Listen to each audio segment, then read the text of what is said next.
चलो अब एक बार मुझे बता दो, मैं टॉपिक चालू करा, आवाज आ रही कि नहीं आ रही सही से? हिमांशी? यस सर, आ रही आ रही है। ना? चलो अब यस सर। ये चैप्टर पूरा करूंगा मैं आज ही, आज ही चैप्टर पूरा होगा।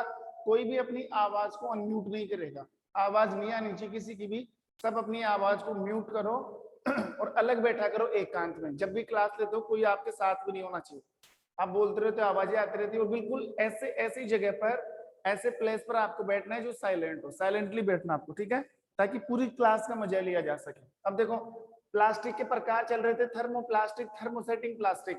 अब इन दोनों में बहुत कम फर्क है। थर्मोप्लास्टिक का मतलब है, थर्मोप्लास्टिक जिसको गर्म करके, जिसको गर्म करके कोई भी रूप,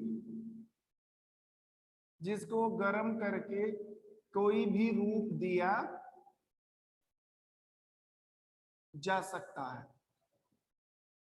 जिसको गर्म करके कोई भी रूप दिया जा सकता है, यानी कि थर्मोप्लास्टिक को आप गर्म करके कैसे भी रूप दे दो, कैसे मरोड़ दो, कैसे तोड़ लो, उसको किसी भी शेप या आकार में आप ढाल सकते हो, ठीक है। अगर बात करें किसकी, थर्मोसेटिंग, तो यहाँ पर एक वर्ड आ जाता है सेटिंग, और सेटिंग का मतलब होता है अगर हमने इसके आकार, इसके प्रकार, इसकी साइज की एक बार सेटिंग बिठा दी, ठीक है, तो सेटिंग बिगड़नी नहीं चाहिए। एक बार गर्म करके हमने इसको जो सांचे में ढाल दिया है, इसको जो सेटिंग दे दी है, अब वो बिगड़ेगी नहीं। दोबारा अगर आप इसको गर्म करके इसका आकार बदलना चाहोगे तो ये नहीं बदलेगी, सुन लेना साफ साफ, ये चेंज नहीं हो सकती। इसको गर्म करके बार बार कोई भी रूप नहीं दिया जा सकता। इसको स्टार्टिंग में जो रूप मिल जाता है, जो शेप मिल जाती है, जो साइज मिल जाती है, वो इसके लिए फिक्स हो जाती है, स्टेबल हो जाती है। अर्थात इसको एक बार गर्म करके, इसको एक बार गर्म करके जो रूप दे दिया जाता है, एक बार गर्म करके जो रूप दे दिया जाता है, इसको एक बार गर्म करके जो रूप दे दिया जाता है वो स्थायी हो जाता है, वो स्थायी हो जाता है। बस फिर ये एक बार ही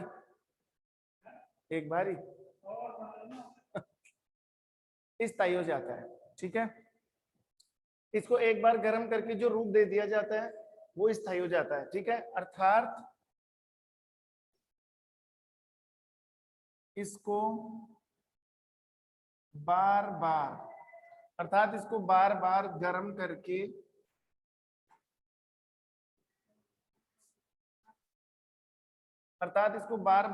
करके, इसका आकार या इसका शेप चेंज नहीं कर सकते। ये लो अब जानते हो, देखो इसको एक बार गर्म करके जो रूप दे दिया जाता है वो स्थायी हो जाता है, परमानेंट हो जाता है। मतलब इसको एक बार जो सेटिंग मिल गई, इसको एक बार ढांचे में डाल दिया, बस डाल दिया, वो फिक्स है। अर्थात इसको बार बार गर्म करके आकार चेंज नहीं किया जा सकता। कौन सी प्लास्टिक की बात है ये? Thermosetting plastic. जैसे इसका एग्जाम्पल लेता हूं मैं, इसका एग्जाम्पल है, एक तो है मेलामाइन, एक एग्जाम्पल क्या है, मेलामाइन। दूसरा एग्जाम्पल है बेकेलाइट। एक एग्जाम्पल मेलामाइन था और दूसरा बेकेलाइट। मेलामाइन भी प्लास्टिक है, बेकेलाइट भी प्लास्टिक है, दोनों प्लास्टिक है। और दोनों किस टाइप की प्लास्टिक है? दोनों थर्मोसेटिंग प्लास्टिक है, ठीक है। मेलामाइन, बेकेलाइट, चलो ये तो आप समझ गए। लेकिन तुम्हारे दिमाग में ये चल रहा है सर मेलामाइन प्लास्टिक कौन सी होती है, बेकेलाइट प्लास्टिक कौन सी होती है? तो मैं आपको बता दूं, जो मेलामाइन प्लास्टिक है ना, मेलामाइन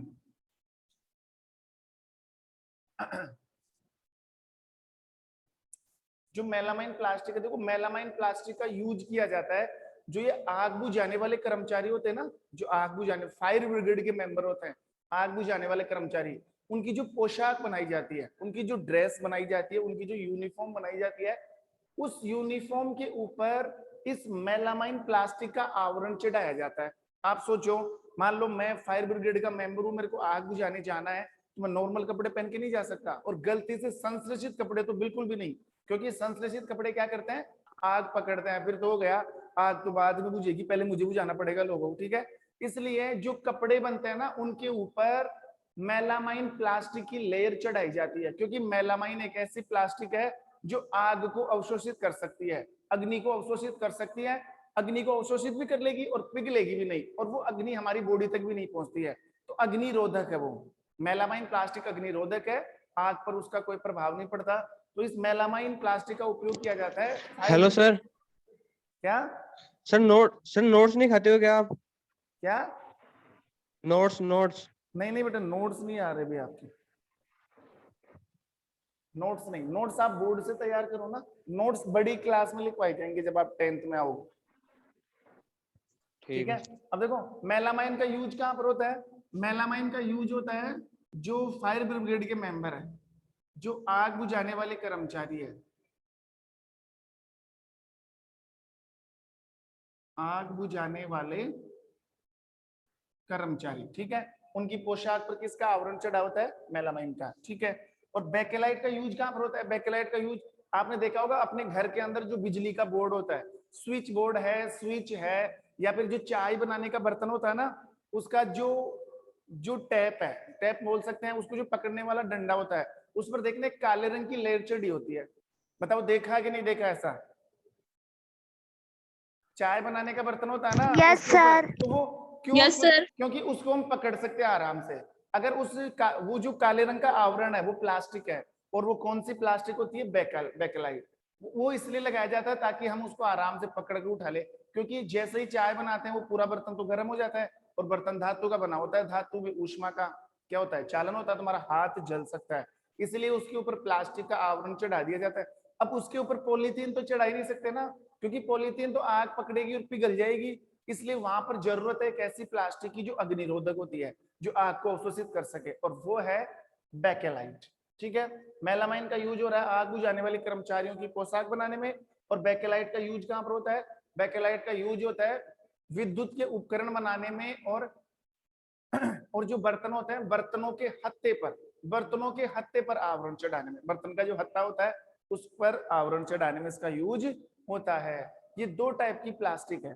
उतार लो इसको एक बार।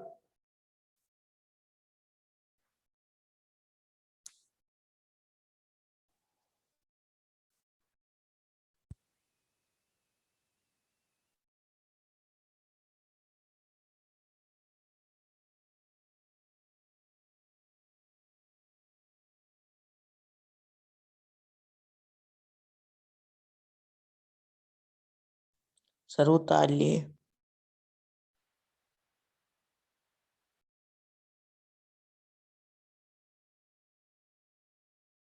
उतार लिए। उतार लिया क्या? Yes sir. Yes sir. 2 minute बेटा, 2 मिनट। Yes sir. 2 मिनट, मैं एक बार इंक डाल लूं मार्कर में।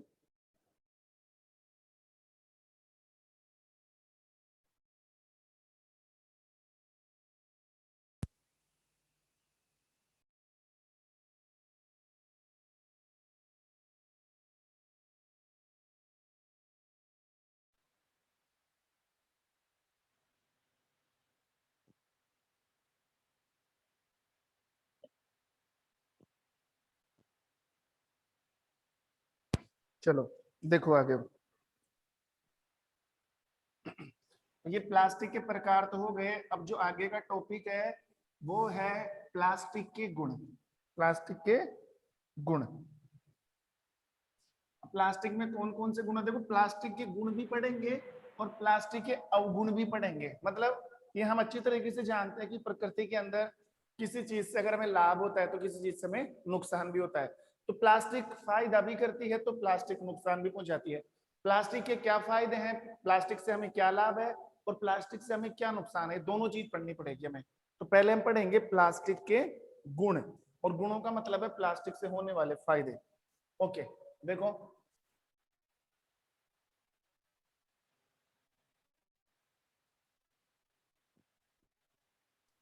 प्लास्टिक के गुण। अब प्लास्टिक तुम जानते हो, सारा पढ़ चुके हो प्लास्टिक के बारे में। दो टाइप की होती है, थर्मोसेटिंग और थर्मोप्लास्टिक। प्लास्टिक में क्या क्या गुण हो सकते हैं वो पढ़ो डिटेल से। पहला पॉइंट, प्लास्टिक अन अभिक्रियाशील होती है। एक बार पॉइंट लिख देता हूं फिर समझाता हूं। प्लास्टिक अनअभिक्रियाशील होती है, मतलब किसी से भी रिएक्शन नहीं करती। पॉइंट नंबर टू ये है कि प्लास्टिक सस्ती, हल्की एवं चिरस्थायी होती है, एवं चिरस्थायी होती है। ठीक है। पॉइंट नंबर थर्ड, और पॉइंट नंबर थर्ड ये है प्लास्टिक विद्युत की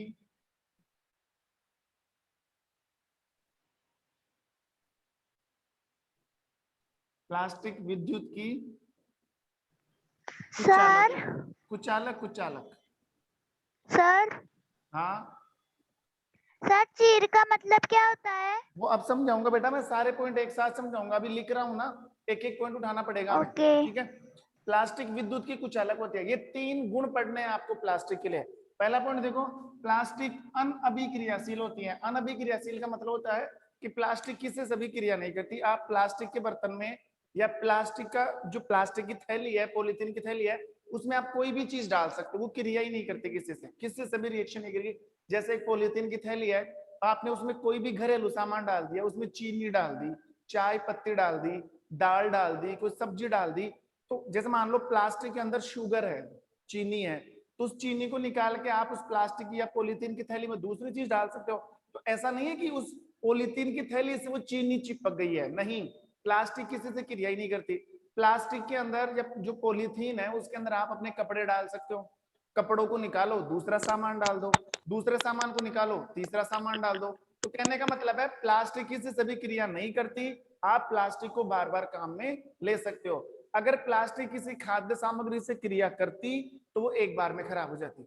एक बार में क्या हो जाती, जैसे मान लो पॉलीथीन के अंदर आपने तेल डाल दिया, अब वो तेल निकाल लो, तो ऐसा नहीं कि तेल पॉलीथीन से चिपक जाएगा, परमानेंटली चिपक जाएगा, उसको तो धो लो, पानी से साफ कर लो, हट जाएगा, उस पॉलीथीन को काम में ले लो।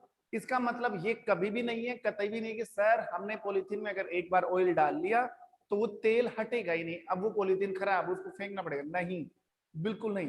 प्लास्टिक किसी से भी क्रिया नहीं करती, चाहे वो पानी हो, चाहे वो तेल हो, किसी भी प्रकार का फूड मटेरियल हो, किसी भी प्रकार का अदर ऑब्जेक्ट या कोई पदार्थ हो, किसी के भी साथ रिएक्शन नहीं करती। ये है पहला पॉइंट। Sir glue? हाँ, ग्लू नहीं करेगी ग्लू बेटा, थोड़ा बहुत चिपकेगा लेकिन उसको हम साफ कर सकते हैं। ऐसे तो ग्लू तो हर किसी को चिपकाता है, वो तो चिपकाएगा ही, उसमें तो चिपकाने का गुण होता है। ऐसे तो मैं बोलूं कि प्लास्टिक मजबूत होती है, फटती नहीं है, तो क्या हम प्लास्टिक को फाड़ नहीं सकते? ज्यादा जोर लगाओ फटेगी वो। लेकिन इस अप्रोक्सली अगर बात करें ना, तो प्लास्टिक जल्दी से किसी से क्रिया नहीं करते, आप उसको काम में ले सकते हो बार बार। ऐसे जैसे कपड़ा है, कपड़े की थैली, उसमें आपने तेल डाल दिया लेकिन वो थैली खराब हो गई, क्योंकि कपड़ा तेल से क्रिया कर लेगा, आप उसको दोबारा काम में नहीं लेता, क्योंकि कपड़ा क्या करेगा, उस तेल को सोख लेगा और सोख कर वो चिकना चिकना सा हो जाएगा, फिर वो खराब हो जाता है, जबकि प्लास्टिक नहीं सोखती। तो ये प्लास्टिक के गुणों में आता है। क्या आता है गुणों में, कि प्लास्टिक एक अनअभिक्रियाशील वस्तु है, इसको हम बार बार काम में ले सकते हैं, ये किसी से भी रिएक्शन या क्रिया नहीं करती है। समझ गए पहला पॉइंट। पॉइंट नंबर 2 में आ जाओ। प्लास्टिक सस्ती है, आराम से खरीदी जा सकती कि नहीं खरीदी जा सकती? प्लास्टिक सस्ती आती है, बिल्कुल नॉर्मल प्लास्टिक, 1 रुपए की प्लास्टिक की थैली, 2 रुपए की, 5 रुपए, आराम से, ठीक है। हल्की होती है, बताओ प्लास्टिक में कोई वजन होता है क्या? एक तो प्लास्टिक की कुर्सी, एक लोहे की कुर्सी, ज्यादा वजन किसमें? लोहे वाले में। लोहे की कुर्सी में। वो क्योंकि लोहा धातु है और धातु में वजन आता है, क्योंकि धातु का घनत्व ज्यादा होता है, और प्लास्टिक अधातु है जिसका घनत्व कम होता है, तो हल्की होती है। और चिरस्थायी का मतलब होता है स्थायी, परमानेंट। चिरस्थायी का मतलब होता है टिकाऊ चीज। ऐसा नहीं कि प्लास्टिक से बना हुआ सामान या प्लास्टिक बहुत जल्दी खराब हो जाए, एक बार काम में लेते खराब हो जाए, नहीं, लंबे समय तक चलती है आराम से, आराम से। चिरस्थायी है, टिकाऊ है, लंबे समय तक इसको क्या कर सकते हैं, चिरस्थायी का मतलब होता है टिकाऊ चीज, जिसको हम बार बार क्या कर सकते हैं, काम में ले सकते हैं, ठीक है। जैसे प्लास्टिक की चेयर है, काफी दिनों तक चल जाती है, अगर हम उसको ढंग से चलाएंगे आराम से 5-10 साल निकालती है। बाकी उसको तोड़ो, ऐसे तो तोड़ने को तो पहाड़ भी तोड़े जा सकते हैं, कितना फोर्स लगा के आप हर चीज को तोड़ सकते हो। बाकी प्लास्टिक से बनी हुई वस्तुएं चिरस्थायी होती है, बारंबार हम उनका तरीके से उपयोग करेंगे तो इजीली वो लंबे समय तक काम में आ सकती है। ठीक है। प्लास्टिक विद्युत का कुचालक है। कुचालक का मतलब होता है जिसमें करंट पास नहीं होता। तो क्या प्लास्टिक में करंट आता है क्या? नहीं। नहीं आता ना। अगर देखो जो वायर होता है ना, वायर नहीं जो सर, हमारे घरों में नो। डोरी काम में लेते हैं हम, डोरी, उस डोरी के अंदर वायर होता है। डोरी के अंदर क्या होता है? वायर। और उस वायर के ऊपर किसका आवरण चढ़ाया जाता है? बताओ। प्लास्टिक का आवरण। किसका आवरण चढ़ाया जाता है? यहाँ तक कि आप सोचो जो बिजली के बोर्ड होते हैं ना, जो स्विच बोर्ड है, जो स्विच बोर्ड है वो प्लास्टिक के बने हुए हैं, उनको हम इजीली दबा देते हैं। स्विच ऑन कर दिया, स्विच ऑफ कर दिया, वो प्लास्टिक है क्योंकि करंट नहीं आता ना। जबकि उस जो स्विच बोर्ड है वो स्विच है, उसको खोल के देखना, उससे वायर कनेक्ट है।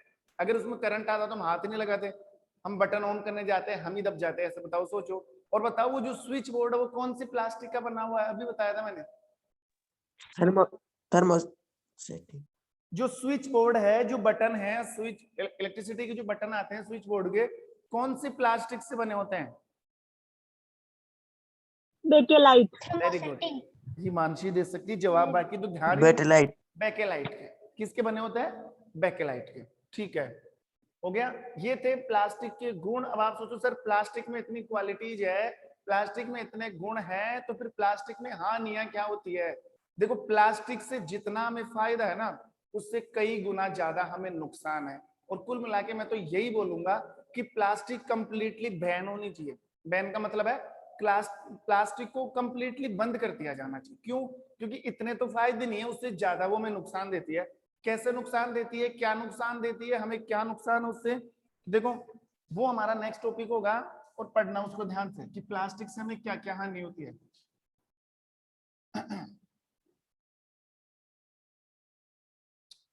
नेक्स्ट टॉपिक क्या हो गया? प्लास्टिक के दुष्प्रभाव, या फिर हम हेडिंग डाल सकते हैं प्लास्टिक और पर्यावरण।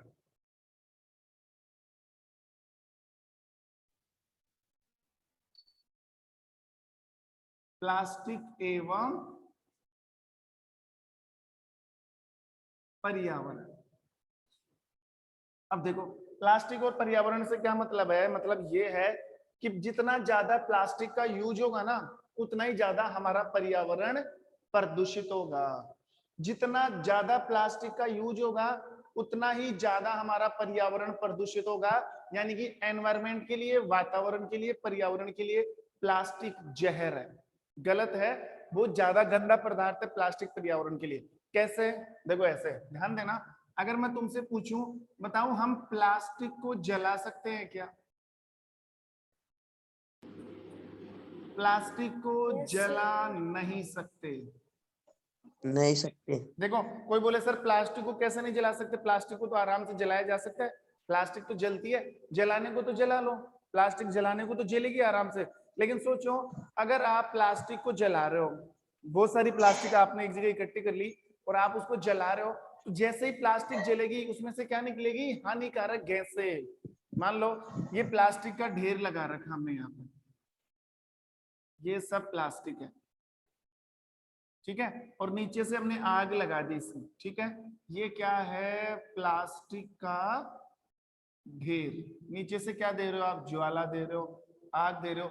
जैसे ही प्लास्टिक जलेगी, प्लास्टिक में से धुआं निकलेगा कि नहीं निकलेगा? और धुआं का मतलब है, ये जो धुआं है ये है हानिकारक गैस है। अब सोचो जितना प्लास्टिक को जलाओगे उतनी ही ज्यादा गैस निकलेगी, और सारी की सारी गैसें वायुमंडल में जाकर मिलेगी, और वायुमंडल की शुद्ध हवा कैसी हो जाएगी? प्रदूषित, अशुद्ध हो जाएगी। अशुद्ध। और उसी अशुद्ध वायु को फिर हम अंदर लेंगे तो बीमारियां पैदा होंगी। इसलिए प्लास्टिक को जलाने के लिए बिल्कुल भी नहीं कहा जाता। प्लास्टिक को जलाना भी बैन है। प्लास्टिक को नहीं जला सकते क्योंकि हानिकारक गैसें निकलती है जिससे पर्यावरण प्रदूषण होता है। ये लिख देना आप, ठीक है। दूसरा काम, दूसरा जो पॉइंट है वो ये है कि प्लास्टिक को मिट्टी में भी नहीं दबा सकते। प्लास्टिक को मिट्टी में भी नहीं दबा सकते। अब सोचो प्लास्टिक को क्या किया जाए? मान लो हमारे पास बेकार प्लास्टिक हो चुकी है, बहुत सारी बेकार प्लास्टिक इकट्ठी हो गई, ऐसी प्लास्टिक जो किसी भी काम की नहीं है, जिसको काम में नहीं ले सकते, बार बार काम में लेकर वो खराब हो गई। अब उस खराब प्लास्टिक का क्या किया जाए? जैसे मैं कहूँ और चीजों का एग्जाम्पल लूं, जैसे मान लो फल है, सब्जियां हैं या लकड़ी है, अगर ये चीजें खराब हो जाती है तो ये तो थोड़े दिनों में गल जाती है और खाद बन जाता है इनका, तो इनसे तो कोई नुकसान नहीं है पर्यावरण को। लेकिन प्लास्टिक गलती नहीं है ना, सबसे बड़ी प्रॉब्लम यही है। पहली प्रॉब्लम, प्लास्टिक को जला नहीं सकते क्योंकि पर्यावरण प्रदूषण होता है। दूसरी बात, प्लास्टिक को आप मिट्टी में भी नहीं दबा सकते। कोई बोले सर प्लास्टिक को मिट्टी में दबा देंगे गड्ढा खोद कर, नहीं दबा सकते। क्यों नहीं दबा सकते? अगर प्लास्टिक को आप मिट्टी में दबाओगे तो पहली बात तो नोटिस कर लेना, अगर उस प्लास्टिक जो मिट्टी में दबी हुई प्लास्टिक है और आप ये सोच रहे हो कि ये मिट्टी में दबी दबी गल जाएगी, नहीं। आप 100 साल के बाद में भी जिंदा रहोगे तो हम 100 साल बाद में भी अगर हम उसको खोद कर देखें ना, वो प्लास्टिक ऐसे कैसे मिलेगी आप? यानी कि प्लास्टिक को गलने में हजारों, 1000, 2000, 3000 साल लग जाते हैं। तो एक तो वो गलेगी नहीं। दूसरी बात, अगर प्लास्टिक मिट्टी में दबी हुई है तो वो क्या करती है, मिट्टी के अंदर जितने भी पोषक तत्व है ना, मिट्टी के अंदर जितने भी पोषक तत्व है, सारे पोषक तत्वों को खींच लेती है। अब सोचो, मिट्टी के सारे पोषक तत्व किसने ले लिए? प्लास्टिक ने। तो मिट्टी तो बंजर हो गई, वो मिट्टी किसी काम की नहीं है, उस पर फसल नहीं उगाई जा सकती, सब्जियां नहीं बोई जा सकती, उसकी पैदावार घट चुकी है, मिट्टी की उर्वरक क्षमता कमजोर हो चुकी है और मिट्टी क्या बन चुकी है? बंजर। तो दोनों पॉइंट समझ में आ रहा है कि मिट्टी को ना तो हम आग में जला सकते हैं, सॉरी, प्लास्टिक को हम ना तो आग में जला सकते हैं और ना ही प्लास्टिक को हम मिट्टी में दफना सकते हैं। आग में प्लास्टिक को इसलिए नहीं जलाया जाता क्योंकि हानिकारक गैसें देंगे जिससे पर्यावरण प्रदूषण होगा। दूसरी बात, प्लास्टिक को मिट्टी में इसलिए नहीं दबाया जाता क्योंकि ये, एक तो इसका अपघटन नहीं होता। अपघटन का मतलब एक तो ये गलेगी नहीं, साथ साथ मिट्टी के सभी पोषक तत्वों को खींच लेगी, जिससे मिट्टी की उर्वरक क्षमता कमजोर होकर मिट्टी कैसी बन जाती है? बंजर बन जाती है। कैसी बन जाती है? बंजर। तो ये पॉइंट समझ में आए दोनों? तो आप समझ चुके होंगे आराम से यस सर। प्लास्टिक से सर। पर्यावरण को कितना बड़ा नुकसान है। प्लास्टिक से पर्यावरण को कितना बड़ा नुकसान है। तो 2 पॉइंट तो ये। अब देखो तीसरा पॉइंट क्या है। तीसरा पॉइंट ये है, कोई बोले सर हम प्लास्टिक को जलाएंगे भी नहीं, ठीक है, हम प्लास्टिक को दबाएंगे भी नहीं, ठीक है, हम प्लास्टिक को फेंक देंगे, ठीक है, फेंक दिया, मान लो आपने प्लास्टिक को फेंक दिया। अब ये प्लास्टिक की जो थैलियां है, ये जो पॉलीथीन है, ये कहाँ चली जाती है? मान लो ये नाले के अंदर चली गई, किसी छोटी नाली में चली गई। तो जो नाले बने हुए हैं, जो नालियां बनी हुई है, प्लास्टिक उसके अंदर जाकर फंस गई, तो फंस गई तो पानी रुकेगा, पानी रुकेगा तो नालियां भरेंगी और गंदा पानी सड़कों पर आएगा। कहने का मतलब ये है कि फेंकी हुई प्लास्टिक, फेंकी हुई पॉलीथीन, ये नदी, सॉरी, फेंकी हुई जो पॉलीथीन है वो नाले और नालियों को क्या कर सकती है? जाम कर सकती है, ठीक है। अगर आप प्लास्टिक को क्या कर रहे हो? थ्रो कर रहे हो, प्लास्टिक को फेंक रहे हो, तो ये प्लास्टिक नालियों को क्या कर देती है? जाम कर देती है या नालियों को बंद कर देती है, ठीक है। अब नालियां बंद हो गई, नालियां बंद होने का मतलब है पानी पास नहीं हो रहा, और पानी पास नहीं होगा नालियों में से तो पानी कहाँ पर आएगा? पानी का तो लेवल बढ़ेगा, पानी का लेवल बढ़ेगा तो पानी सड़कों पर आएगा, गंदगी फैलेगी, पर्यावरण प्रदूषण होगा, जल प्रदूषण होगा, कई प्रकार के प्रदूषण होगा।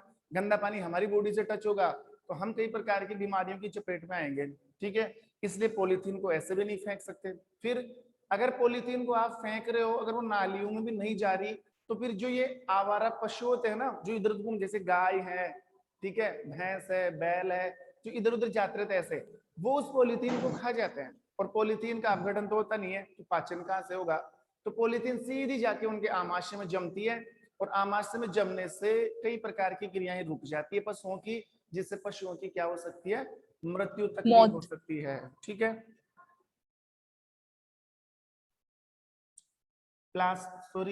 प्लास्टिक को आवारा पशु खाने से, प्लास्टिक को आवारा पशु खाने से आवारा पशुओं की क्या हो जाती है? मृत्यु हो जाती है। क्या हो जाती है? मृत्यु हो जाती है। तो सोचो इतना नुकसान है प्लास्टिक से। जब इतना नुकसान है, हमारा पर्यावरण खराब हो रहा है, ठीक है, प्लास्टिक से मिट्टी खराब हो रही है, प्लास्टिक से गंदगी फैल रही है, नदी नालियां रुक रही है, प्लास्टिक से आवारा पशुओं की मृत्यु हुई है, तो हम इसका यूज क्यों करें? और सबसे बड़ा पॉइंट है, चलो इन दोनों को तो कंट्रोल किया जा सकता है, सबसे बड़ा पॉइंट है पर्यावरण प्रदूषण होता है। और पर्यावरण प्रदूषण एक बड़े लेवल पर है, जिससे पूरे जिससे पूरे पृथ्वी समुदाय को नुकसान हो सकता है।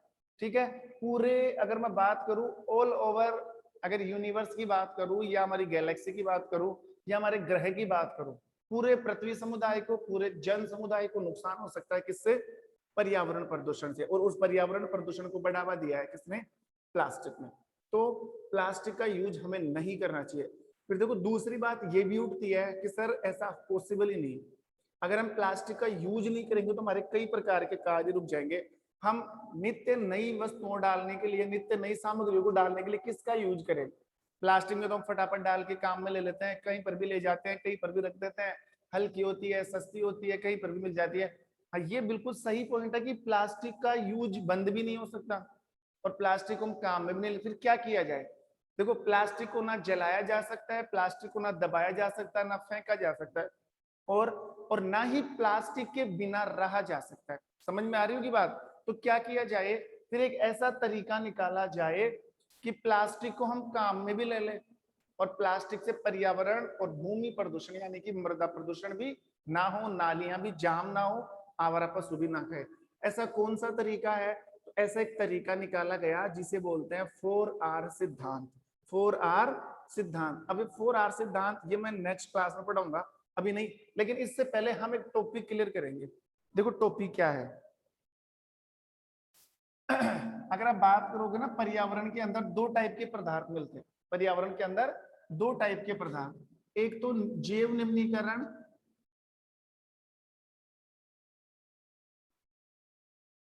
एक तो कौन सा पदार्थ?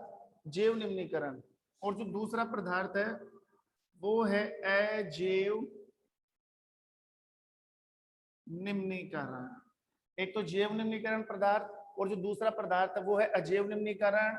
अब जैव का मतलब होता है जीव, जहां भी साइंस में आपको जैव मिलता है, जैव का मतलब होता है सजीव और अजीव का मतलब क्या होता है? निर्जीव। जैव निम्नीकरण, जैव निम्नीकरण का मतलब ये है, ध्यान देना, जैव निम्नीकरण पदार्थ कौन से होते हैं? मैं पर्यावरण की बात कर रहा हूं कि पर्यावरण में दो पदार्थ इस टाइप के भी मिलते हैं। कौन सा? जैव निम्नीकरण और अजैव निम्नीकरण। तो जैव निम्नीकरण पदार्थ किसे कहते हैं? वह पदार्थ या वो पदार्थ जिनका अपघटन सूक्ष्म जीवाणुओं के द्वारा किया जा सकता है। मतलब ऐसे पदार्थ जिन पदार्थों को सूक्ष्म जीवाणु उन पर अटैक करके, उनको अपघटन करके उनको गला सकते हैं, मतलब उनका खाद्य तैयार हो सकता है, वो नष्ट हो सकते हैं। जैसे प्लास्टिक का समझ में आ रहा होगा, प्लास्टिक जैव निम्नीकरण नहीं है क्योंकि सूक्ष्म जीवाणुओं के द्वारा इसको नहीं गलाया जा सकता, इतनी पावर ही नहीं है सूक्ष्म। प्लास्टिक तो बहुत जटिल पदार्थ है। तो जैव निम्नीकरण पदार्थ कौन से पदार्थ होते हैं? जिनका सूक्ष्म जीवाणुओं के द्वारा क्या किया जा सकता है? अपघटन। और अपघटन से मतलब है ऐसे पदार्थ जिन पर सूक्ष्म जीवाणु क्रिया करके उन पदार्थों को वो क्या कर सकते हैं? नष्ट कर सकते हैं। जैसे मैं एग्जाम्पल की बात करूं जैव निम्नीकरण पदार्थ में, जैसे मान लो यहां लिख देता हूं, उधर दिखेगा नहीं आपको। जैव निम्नीकरण की बात करूं, जैसे फलों के छिलके हैं, फलों के छिलके हैं, सब्जियों के छिलके हैं, कोई कपड़ा है, लकड़ी है, कागज है, ये सारे ऐसे पदार्थ जो ज्यादा दिनों तक टिकते नहीं है। सूक्ष्म जीवाणु इनको आराम से गला सकते हैं, सूक्ष्म जीवाणुओं के द्वारा इनका आराम से अपघटन हो सकता है। तो ये सारे पदार्थ कैसे पदार्थ कहलाए? जैव निम्नीकरण। यानी कि फलों के छिलके, फलों के छिलकों को गलाया जा सकता है कि नहीं गलाया जा सकता? मात्र 5 से 7 दिन के अंदर, ठीक है, या ज्यादा 2 वीक लग जाएंगे, 15 दिन लग जाएंगे। कपड़ा बिल्कुल गलाया जा सकता है, 1 साल लगेगी। लकड़ी को गलाया जा सकता है, 4-5 साल लग जाएगी। कागज को जलाया जा सकता है, कुछ महीने लग सकते हैं। मतलब इन पदार्थों का सूक्ष्म जीवाणुओं के द्वारा अपघटन किया जा सकता है, अर्थात ये सारे के सारे पदार्थ जैव निम्नीकरण पदार्थ है। तुम्हारी बुक में एक टेबल बनी हुई है, उसमें पदार्थ लिखा हुआ है और ये लिखा हुआ है कि जैव निम्नीकरण है कि अजैव निम्नीकरण, और आगे फिर ये लिखा हुआ कि इनका अपघटन कितने दिनों में हो जाता है, वो वहां से आप नोटिस करोगे। इसके अलावा देखो अजैव निम्नीकरण पदार्थ कौन से हैं? अजैव निम्नीकरण पदार्थ। और अजैव निम्नीकरण पदार्थ किसे कहोगे? अजैव निम्नीकरण पदार्थ वो होते हैं जिनका सूक्ष्म जीवाणुओं के द्वारा अपघटन नहीं होता है, जिनको गलाया नहीं जा सकता, जिनको तोड़ा नहीं जा सकता, ठीक है। और अजैव निम्नीकरण का एग्जाम्पल क्या है? एग्जाम्पल हो गया, सबसे अच्छा एग्जाम्पल प्लास्टिक। प्लास्टिक एक बेहद जटिल पदार्थ है और एक अजैव निम्नीकरण पदार्थ है। इसको मिट्टी में दबाओ, इसका अपघटन हो ही नहीं सकता। ठीक है। दूसरा अगर एग्जाम्पल लू तो मैं लू कई प्रकार की धातुएं, कई प्रकार की धातुएं, जैसे कई प्रकार की कठोर धातुएं होती है, जैसे शीशा। अब शीशे का भी अपघटन नहीं किया जा सकता, सूक्ष्म जीवाणु शीशे का अपघटन नहीं कर सकते। शीशा है, कई प्रकार की धातुएं, शीशा धातु है, और प्लास्टिक है। ये कौन से पदार्थ हुए? अजैव निम्नीकरण। जैव निम्नीकरण जिनका सूक्ष्म जीवाणुओं के द्वारा क्या किया जा सकता है? अपघटन। अजैव निम्नीकरण जिनका सूक्ष्म जीवाणुओं के द्वारा अपघटन नहीं किया जा सकता। ठीक है, ये लो, ये सारा समझा दिया। अब इस चैप्टर के अंदर एक छोटा सा पार्ट बचा है, 4R सिद्धांत। अब वो जो 4R सिद्धांत है ना, देखो 4R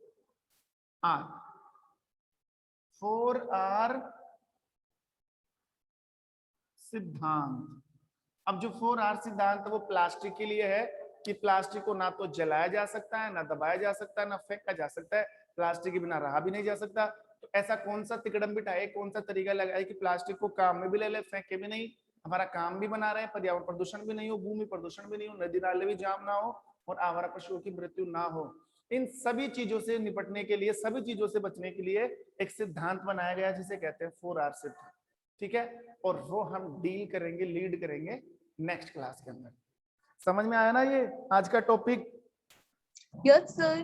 चलो, एक 4R सिद्धांत है और उससे हमारा चैप्टर भी क्लियर हो जाएगा तीसरा, और वो हम नेक्स्ट क्लास में तैयार कर लेंगे। ठीक है, तब तक के लिए thank you, have a nice day. Thank you sir.